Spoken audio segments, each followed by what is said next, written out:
If you're heading to Walt Disney World in Orlando, Florida this summer, first of all, you lucky thing you. I bet you're looking forward to it, aren't you? But secondly, you're probably also a little bit worried or concerned about just how you're going to deal with that pretty famous or infamous Orlando heat and humidity. Well, don't worry, because in this video, I'm going to be sharing my tried and tested system for beating the heat at Walt Disney World this summer. Hi, I'm Andrew. Welcome to Florida Tips for Brits. Thanks so much for clicking on this video. Now, without any further ado, let's get into it. Okay, so let's start right at the very beginning of our day. We're getting up in the morning and we're about to get dressed. The first thing you want to do is you want to get some sunscreen on.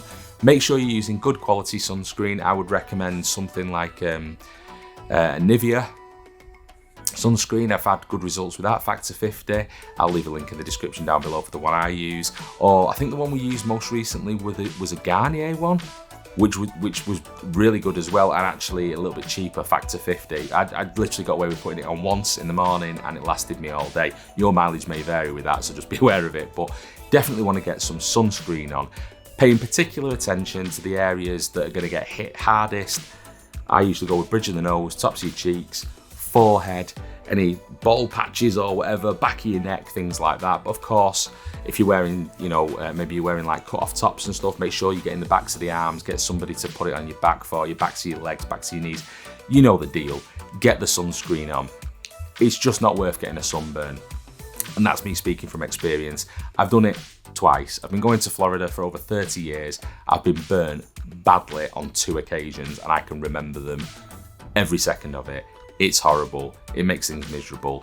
You're going to be miserable. Everyone's going to be miserable. People are going to be pointing and laughing at you because you're going to look like a lobster. Apart from the fact that it obviously can damage your skin. So make sure you get some sunscreen on. That would be my first tip that I would give you to help you survive the heat. Okay, secondly, we're heading out the door now, and I would recommend going out as early as possible. Now, obviously, within reason, there's no point turning up at Magic Kingdom at 5 in the morning if it's not opening for another 3 hours or whatever.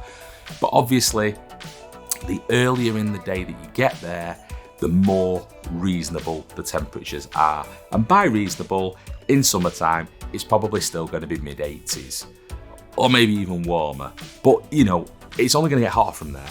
So getting there early and getting to the parks, early doors, especially if you're staying at a resort or something like that, you can get in 30 minutes early anyway, get a couple of rides done nice and quickly, but the temperatures are going to be a lot more manageable.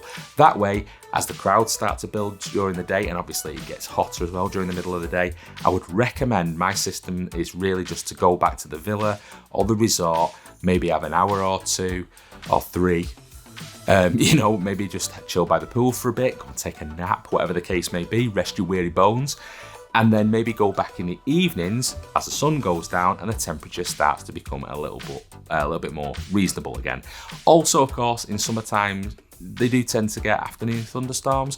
So typically, as it gets hottest, 2 or 3 o'clock, the clouds are going to start building and you might even get some rain anyway. So if you can kind of get the 2 things to marry up, the little break you got in the afternoon with the thunderstorms, you're going to miss the storm, stay out of the rain, get a rest, and then you can go back in the evenings, enjoy the rest of the evenings, and it's just a lot cooler because during the middle of the day, it can be very, very oppressive, very, very hot, and it's the humidity as much as anything. I don't think it's so much the heat.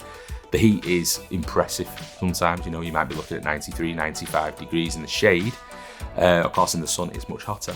But it's the humidity, the fact that the humidity is right up there, 80, 90%. It just makes it really, really difficult to get around. So I would recommend getting there early, maybe taking a break in the day, and then maybe going back a little bit later and staying late. Right, so my next bit of this system is for people who don't want to do that and they don't want to be messing about going back to the villa or the hotel during the day. They just want to soldier on and carry on straight through. And it really comes in 2 parts, this one. Number 1, take breaks, and number 2, stay hydrated. By taking breaks, I'm really meaning anything that gets you out of direct sunlight. So get some shade, preferably take a load off, go and have a sit down at a restaurant or something like that. Even if you're not going into the restaurant, they usually have like cupboard areas outside that you can get.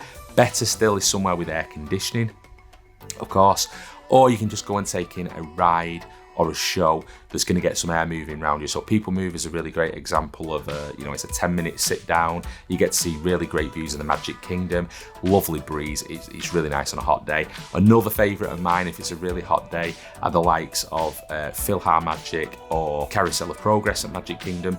Both decent length shows, 15-20 minutes each, and you're in air conditioning and it's just really nice. You get a sit down and you get a cool down, which is really, really important.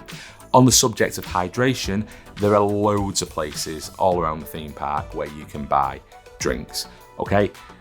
Not the cheapest, I will warn you. Last time I was there, I think a bottle of water was $3.75 and a Powerade was about $5. And I believe I said at one point I would rather die of thirst than pay $5 for a Powerade. And about an hour later, I was back paying $5 for a Powerade. So I really can't stress it enough. You've got to stay hydrated, because if you start to get dehydrated, you're going to feel crap. And if you feel crap, you're not going to enjoy yourself. So make sure you stay hydrated. Now, there is another way. If you don't want to be spending fortunes, like I didn't all the time, occasionally I would pony up for a Powerade or something like that. But I usually take these collapsible water bottles to the theme parks that I can just pop in my pocket. And you can fill these up at any of the soda fountains. If you go to a soda fountain, they'll usually have a little grey button on like this. You press that grey button, fill up your water bottle. It's nice and cold. The water's nice and cold. It doesn't taste rubbish like the stuff out of taps or out of the water fountains. This is the stuff they use in the soda machine. So it comes out, it's cold, it tastes all right, and you can get that for free. If they don't have something like that, you can literally just walk up to the window of any counter service restaurant and just ask them for a cup of ice water and they will provide it for you. This is all completely free. So if you're looking to a cheaper way to stay hydrated, that's the way I'd recommend it. The bottle that I use, I'll leave a link in the description down below for it because they're actually pretty good. They're about a tenner off Amazon, but you can save a fortune. I think last time we worked it out that we were saving about $40 a day each by just filling up our water bottles and not buying drinks from the carts or whatever. So take breaks and stay hydrated. Can't stress that enough. Okay, so all that's well and good, but what if you can't get some shade? Or maybe you're standing in line for something like Slinky Dog, which has a queue, great ride by the way, but rubbish queue. It's out in the sunshine, it's just beating down on you. What do you do in those situations? Well, hopefully you've got some water or something handy so you can make sure you stay hydrated. Maybe you filled that up before you got in line. But also, I would recommend having something to hand like one of these kind of USB rechargeable fans so you can cool yourself slightly, and or using something like an umbrella to provide yourself with a little mobile shade.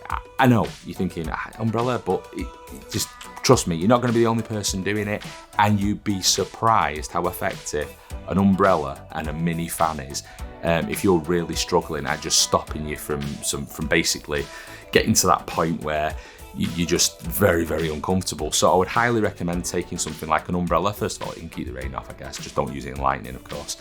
But also it provides shade anywhere you go.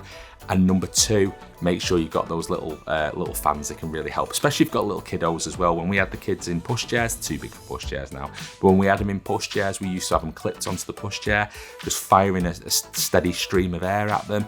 And even though it was extremely hot, they used to be fine. Give them shade, give them a little bit of a moving breeze, keep them hydrated, and you should all be absolutely fine. And of course, no system to stay cool would be complete without a visit to the water rides. Unfortunately, my absolute favourite, Splash Mountain, at the time of recording this video, is closed for reimagining. It's being reimagined as the Tiana's Bio Adventure ride, which I think is going to be open kind of soon. They've said summer 2024, so hopefully by the time you go, you'll be able to enjoy that. But of course, water rides can be a great way to stay cool as well. Splash Mountain or Tiana's Bio Adventure, the great part about that is most of it's inside. So not only is it a water ride, but it's an air-conditioned water ride, double fantastic.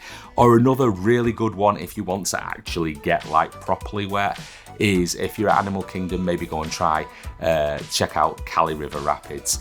Yeah, you might want to just have a change of clothes handy for this one though, because I've been on that. I've been on it and not actually gotten that wet, and then I've been on it and gotten absolutely soaked. So it can be anywhere from kind of like a sprinkling to the Poseidon Adventure, that one, but it's definitely worth taking a look at if you're looking for a cool down midday at Animal Kingdom. So now that you know how to beat the heat this summer at Walt Disney World, you might want to check out this video next, where I'm going to be sharing some of the biggest wastes of time at Walt Disney World and how you can avoid them.